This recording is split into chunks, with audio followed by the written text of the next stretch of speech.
If you love liberty, declare your independence by signing the Shire Society Declaration at shiresociety.com. Address of 8 Town Street in Keene. If I take this matter under advisement and send you the decision, would you get that address for mail? I would. We have a different address.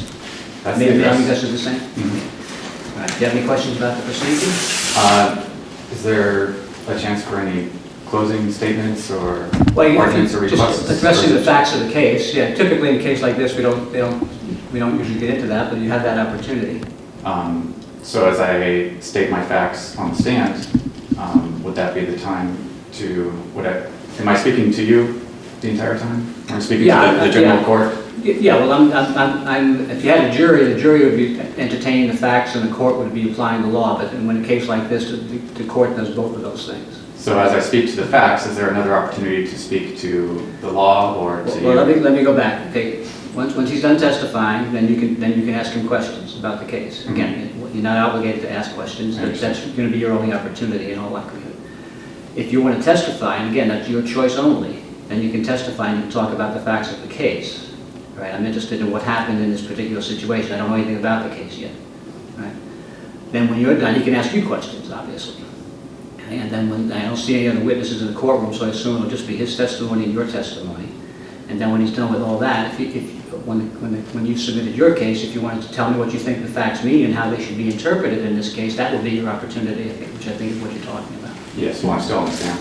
No, once you're done testifying. Okay. Okay. Thank you. Okay. All right, please raise your right hand. You swear or affirm anything you say here be the truth? I swear.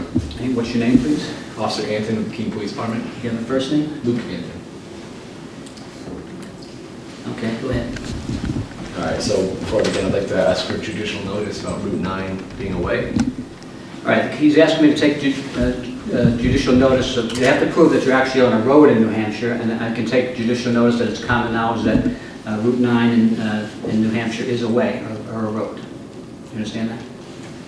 I understand. Okay. All right, go ahead. Okay. So I was in Cruiser 1135. Prior to my shift, I checked my radar to ensure that it was functioning normally. Talk a little slower, please. Sorry.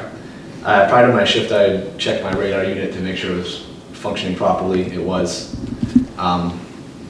So on the 23rd of May, 2016, at approximately 6:25 in the morning, I was westbound on Route 9. The vehicle was eastbound.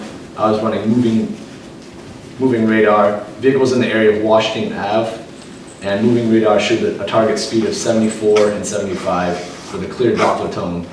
The vehicle was the only vehicle in the immediate area, and definitely appeared to be moving faster than other traffic that I'd seen come by at the time. Objection, Your Honor. Is he supposed to be doing this by memory, or is he allowed to be reading notes? Are you reading from? I have my notes in front of me. You can refer to them if you need them to refresh your recollection of what happened. I'll let you refer to them. Okay. All right.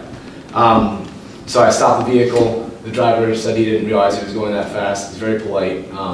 Did not cause any problems at that point in time. The conditions at the time, it was clear and sunny. It was 48 degrees Fahrenheit. I do not recall, and I don't have anything in my notes about any other traffic in the area or any other hazards on the road at the time.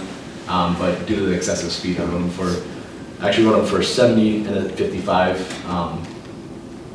with the intention of, since he was polite and very kind, I guess. I gave him a little bit of a break, writing a 70 and a 55, 75 as recorded.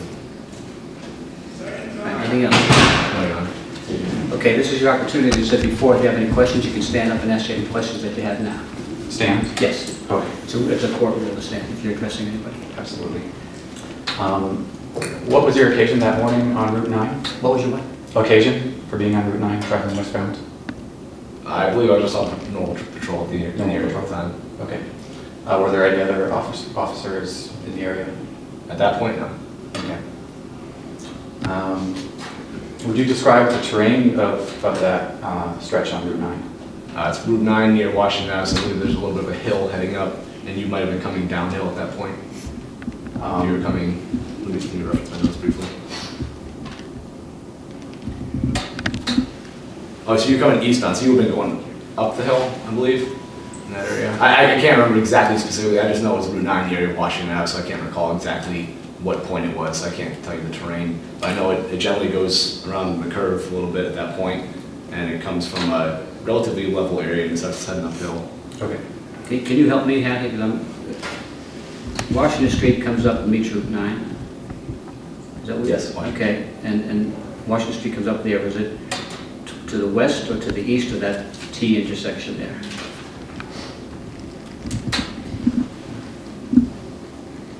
I must have drawn it on my notes. Okay. I wrote that it was an area of Okay. Washington All Street. right, go ahead. Okay.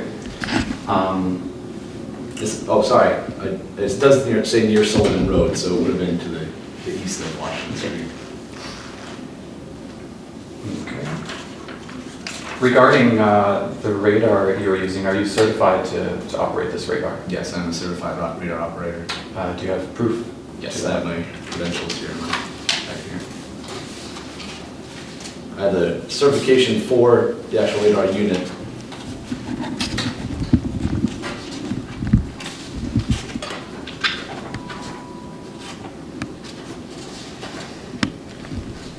Would you like the certification or the records for the unit? Is that what you're looking for? I am interested in the specific unit. And There's- as well as your Typically, there are certification. two certifications, one for the unit that's being used and one for the operator. Which one are you asking for? At first I asked if he was certified to operate it, and he offered, Okay. The certification for the unit itself, which is also- Do you have your personal radar certification?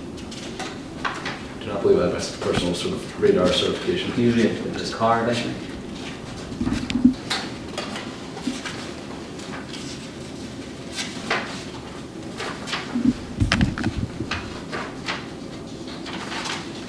No, I do not have my card with me. Okay. I am a certified operator. I don't have the card with me at this point. I have a radar certification for the unit. for what? For the unit itself. For the unit. Okay, I'm interested also in that unit. What kind of radar detector is it? It's a custom signals model PRO 1000DS. And what kind of radar does that emit? What kind of signal does that emit? It's a radar frequency signal. It sends out radar waves which are reflected off the vehicle and received by the transponder. Okay.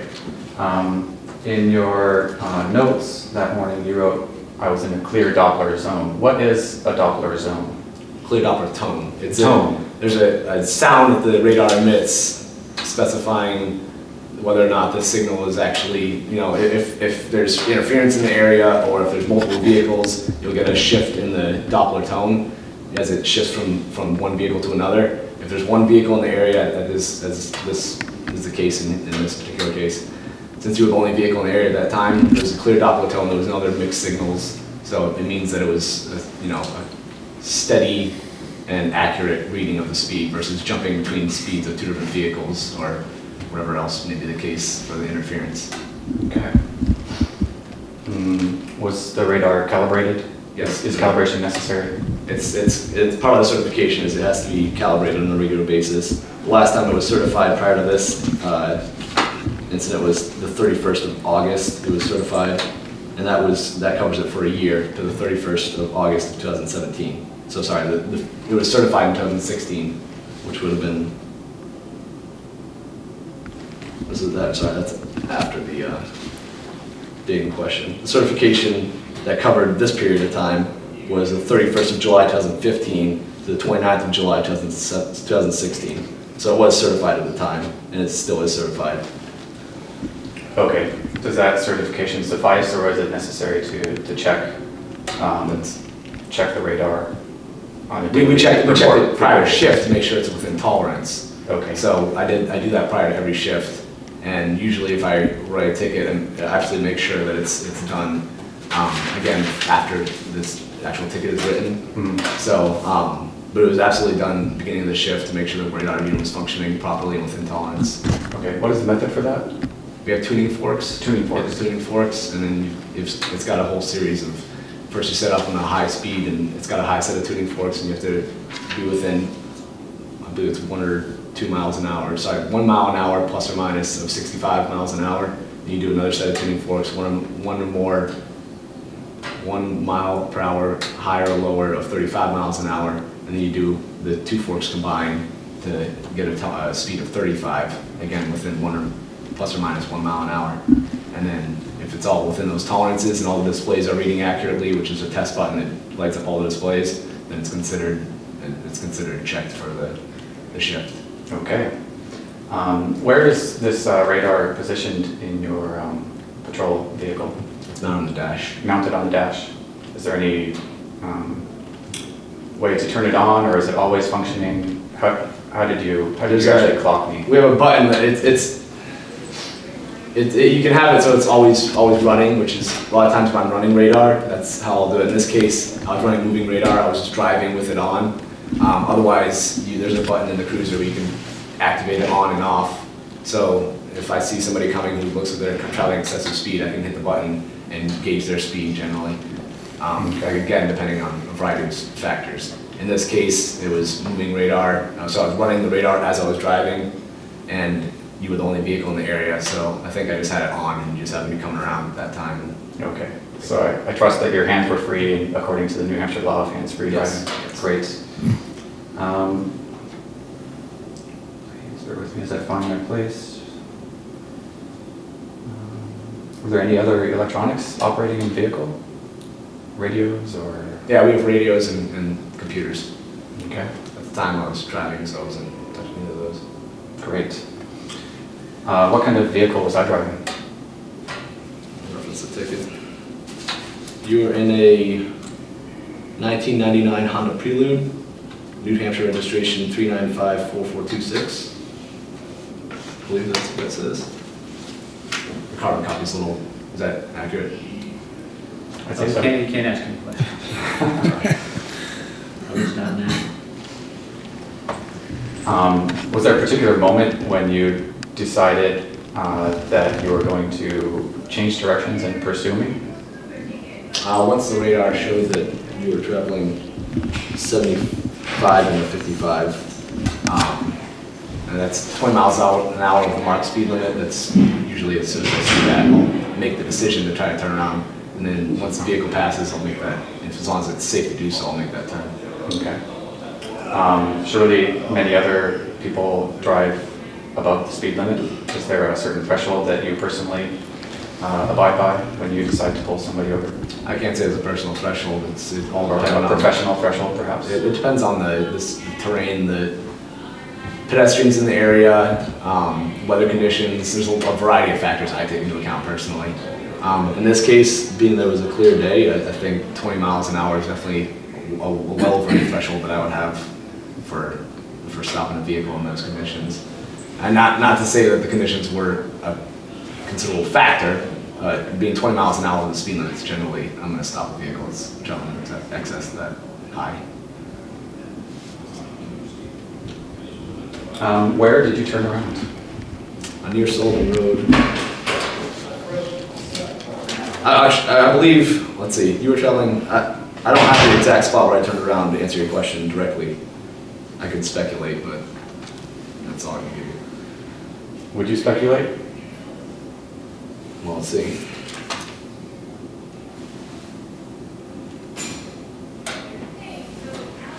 So if I was westbound and you were going eastbound, I would assume that it says in the area of Washington Street, I picked up the radar, and I probably would have turned around immediately after that. So in the area of Washington Street is where I turned around, and we stopped you near Sullivan Road. So. Okay. How many vehicles did you pass on your way pursuing me? I cannot. There's no way I could recall that. Or any variety of vehicles, passenger or freight or otherwise? I only What? Freight, 18-wheelers, sort. I only document areas or vehicles that are in the immediate area at the time, and I don't believe there was any relevant vehicles within your immediate area at the time. Okay. I mean, if you were trying to like cut in front of a truck or something like that, then I would usually put that in my notes, but I don't have anything about that, so. Okay. Did I comply by pulling over Absolutely. once I saw you? Absolutely. Any identifying characteristics about the moment of our meeting, about my car or myself? Actually, I do remember you were very polite, and as I testified to, you were very polite and didn't cause wasn't confrontational at all, so I do remember that. Otherwise, I have nothing in my notes regarding your demeanor, so I don't think there was any sign of distress or emotional. If somebody's like crying or something like that, or really upset, I'll document that in my notes because I think it is in most cases relevant. Or if somebody says a reason why they were traveling so fast, then I can document that. I have nothing other than you saying that you didn't realize you were driving so fast. That's all I have about it. Okay. Did I seem nervous or anything like that? Not that I recall. Okay. Did I seem distracted or aware? Not Or anything in between? I have nothing in my notes about that, so I don't recall anything outstanding. While we were both pulled over on the side of the road, would that have been distracting to any drivers passing by on Route 9? With the flashing lights, obstruction on the side of the road? Do you think other drivers may have been distracted or? It's potentially, Or you know, nervous. anytime any part of the vehicle is stopped in any part of the roadway, I would say it constitutes a potential hazard, but given the conditions and the lighting at the time, I don't think it was an unsafe situation.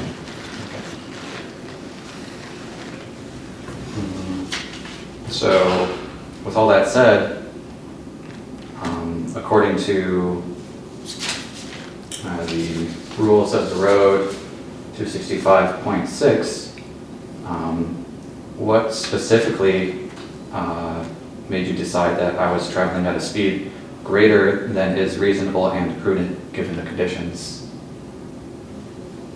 I would say that the marked posted speed limit is 55 miles an hour. They have engineers who figure out, you know, what's a safe speed to be traveling along those roads.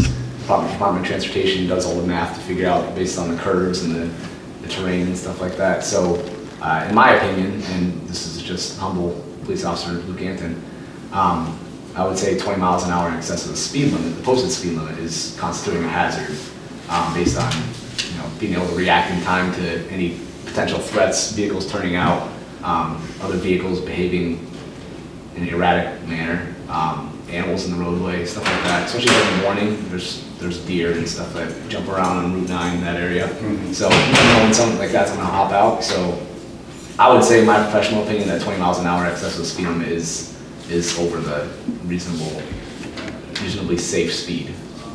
And does that go for 18-wheelers, SUVs, economy sports cars, all of them, or are there gradations of I safety? think you could probably make the case that with a heavier vehicle or a vehicle pulling a load or something like that, that would be more of a hazard. I don't know if that's relevant at all, but I think that's probably true. What statute were you quoting from?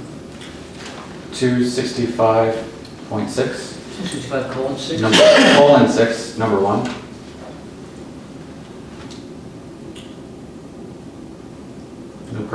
No person shall drive a vehicle on a way at a speed greater than is reasonable and prudent under the conditions. And so forth. Can I see what you have there? Sure. I'm looking at the motor vehicle code and I'm not tracking what, oh, 60. It's not 60. 60. Oh, my mistake. I was reading it like a math Okay. equation. Pardon me, this is my Okay, first that's time. all right. I was trying to follow along with you and I couldn't.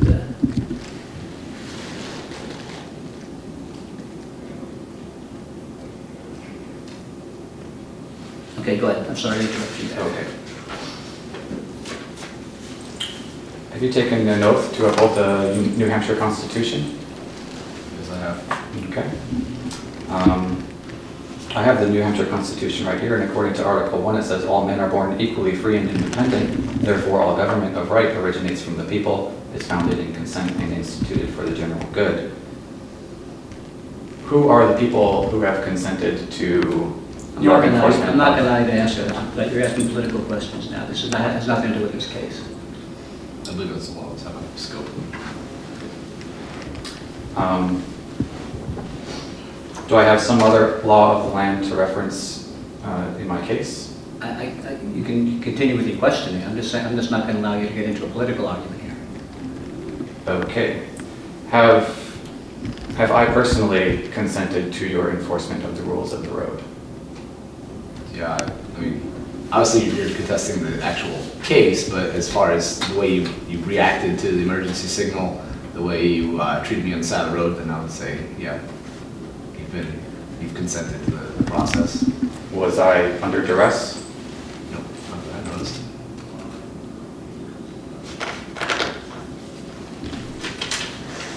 Was I suspected to have violated anybody else's rights that morning? It depends on how you consider.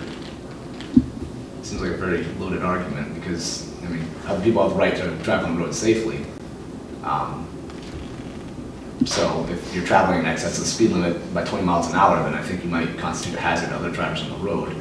Or, like I said, you know, even if you're not in other vehicles in the immediate area, deer running onto the road, causing an accident, then this immediately becomes a hazard to other vehicles maybe approaching.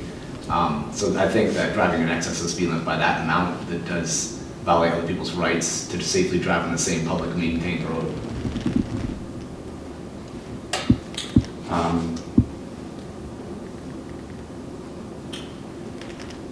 Did anybody complain? No, there's no. Okay.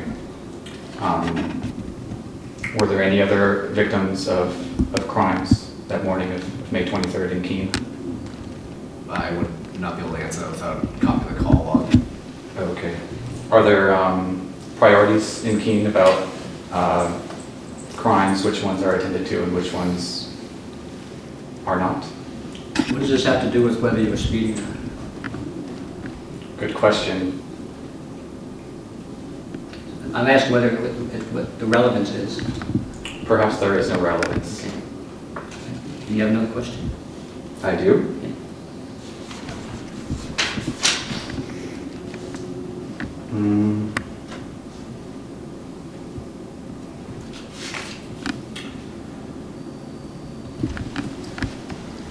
Having surrendered my right to travel at whatever speed I feel prudent on a way for the cause of being protected in my own person and for others being protected. Do you feel that our relationship is equal in that sense, or have I given up more rights than you personally have? Again, if you can show me that this is relevant to whether you were speeding on this occasion or not, I'll let you ask it, but I'm not following the point of that question. I am asking if we're on an equal playing field. I know what you're asking, I understand the question, but what does it have to do with whether you or not you were speeding under the circumstances here? How is that going to help me decide this case? That's what I'm asking you. Perhaps whether the law itself is valid or whether we are... Well, you can argue that. I'll certainly give you the chance to argue whether it's a valid law or not, but as far as the questioning is concerned, where's the relevance? According to speeding, no relevance, Your Honor. Okay, you have another question? That will be all. Okay. All right. Do you have anything else to add? No, you don't. Okay, you're all set. Have a seat. All right, the state rests this case here then? Yes, that's Okay. All right, so if you wanted to testify, as I said before, you can testify. No one can make you do that. That's a decision you make. But if you want me to consider additional facts, then you have to come from a competent source. So what would you like to do? Testify or just put your case in? I consider myself competent and would like to testify on my own behalf. I didn't mean that you weren't competent. I meant that it has to come from a legally competent source. So come on up and bring anything you want to refer to. Oh, okay. I'll be fine. Okay. Please raise your right hand. You swear or affirm anything you say here will be the truth? I affirm. Okay, have a seat, please. Just give me your name. Your name, please. My name is Stephen Johnson. Okay. All right, go ahead. Keep in mind whether you have a good driving record or a bad driving record, it doesn't mean anything at this stage. It may come into play at the end of the case, but I don't really care whether it's a good or bad record. Okay. On the morning of May 23rd, I was on Washington Street and entering Route 9 eastbound. I recall an automobile also heading eastbound behind the on-ramp, so I made sure to maintain a safe distance between myself and that vehicle behind me. Probably would have been a little bit faster than I usually enter the on-ramp, but under the conditions, I felt it was safe and prudent. Going up the hill, I recall an 18-wheeler chugging up the hill at a slow rate. I passed that truck, and around that time, it was around the mile marker 15.5. I recall seeing a police squad car. I continued over the hill, around the bend, and going downhill to where Route 10 enters, where there's an intersection to Route 10. The speed limit is 45. I do recall slowing down, maintaining safe speed, watching for traffic entering the road. There was none until heading back up the hill where the speed limit increased again to 55. There was another large truck which was traveling slowly up the hill, and I passed it until I'm going downhill around the mile marker 17.7. I noticed the officer behind me with his lights, and I pulled over safely as soon as I could.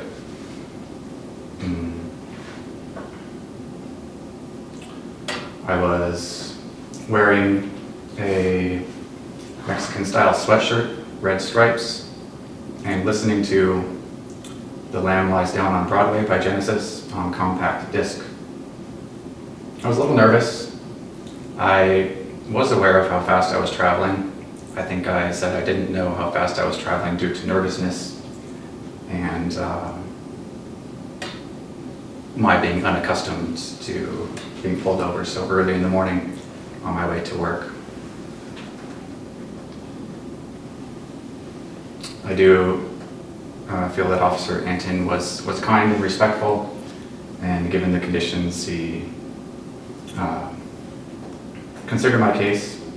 I'm appreciative to meet him again in court and state mine. And that'll be all for now. Okay. Do you have any questions for the witness? I just would like to ask, it sounds like you're not so much contesting the actual speed or the conditions per se, but more the overall law. Am I understanding that correctly? I am referencing the law 265:60 and maintaining that I was traveling at a safe and prudent speed given the conditions, given the performance of my automobile in 1999 Honda Prelude, which had new tires at the time, good brakes, my wits were about me, and so forth. So I am maintaining that I was traveling at a safe and prudent speed. I'm not arguing with the technology of the radar or your competence of operating that. Okay. Would you agree that I want to get your complete opinion. Would you agree that 75 was probably about what you were going, or is there any contention on that point?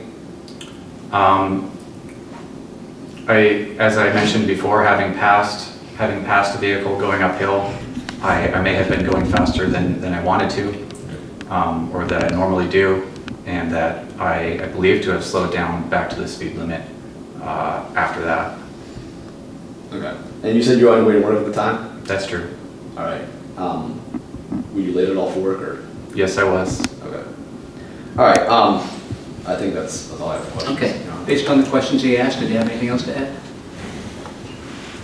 No, Your Honor. Okay. Have a seat then. Thank you.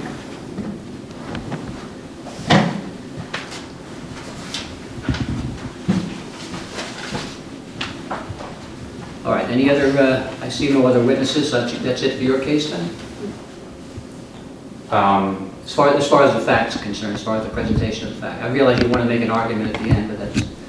As far as the facts are concerned, that will be all. Okay. All right. And how did you want me to interpret those facts?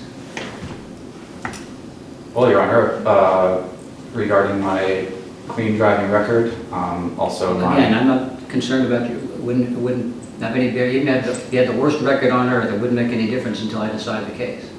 Okay, so. Well, okay, in your interpretation of the facts, I would suggest you referencing Articles 1, 2, and 3 of the New Hampshire Constitution.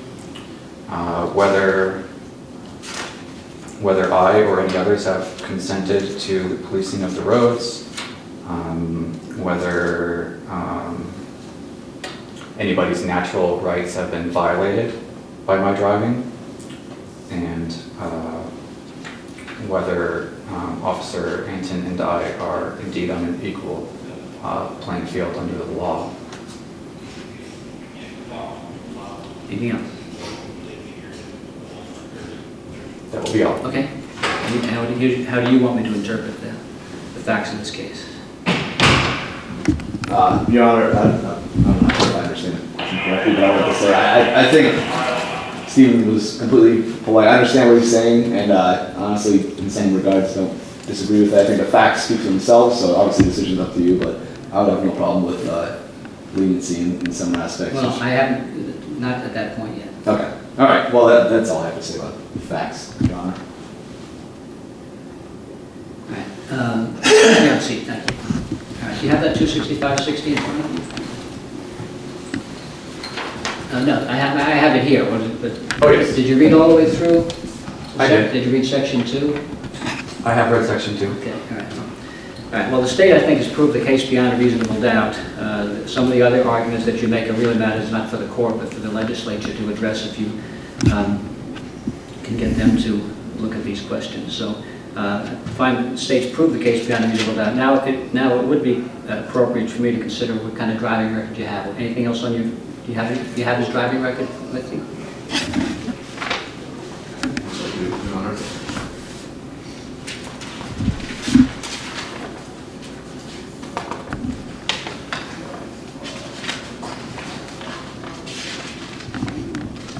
Would you like to see what I have, Your Honor? Pardon? Would you like to see what I have? I don't believe there's any prior charges.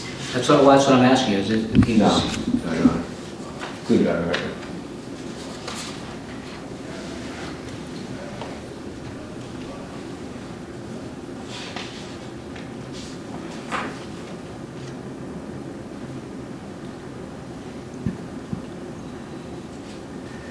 All right, well, under the circumstances, I think it's appropriate to suspend the fine. So typically it will be a $93 fine, but since you don't have a record or prior convictions, then they'll need to suspend the fine. All right, any Thank questions? you. Will there be any points on my record for this? There are. Typically, I don't know what, I used to have a chart in front of me, but I didn't bring it up into this courtroom. You can get those reduced, though. You can get them erased from your record if you do what they call a safe driving course. I think we have some information at the window downstairs. They come around to Keene every couple of months, I think, and you do that, do a safe driver course, and you submit that to DMV. You'd have to check with the procedure. I really don't know how it works, but that'll knock those points right off. There's a limit to how many you can do in a year, however. Okay. But I think the entire speeding thing can get knocked off. Sometimes they don't even pick it up. So, okay, any questions about that? No. Okay, you're all set. Thank you for your leniency, Your Honor, and thank you, Officer Antin. Absolutely. Do we have another case? Somebody puts their head in the window, in the door, I don't know. Yeah, you walk back out. Check with Murray. He said there might be another. You guys are all set to go. Yeah, thank you, Your Honor. We'd like to invite you to visit freekeene.com. Freekeene.com features audio, video, and blogs chronicling the transition to a voluntary society. Freekeene.com also has comments and discussion forums so you can be heard. Freekeene.com. I should be in Keene, New Hampshire with the Free Staters.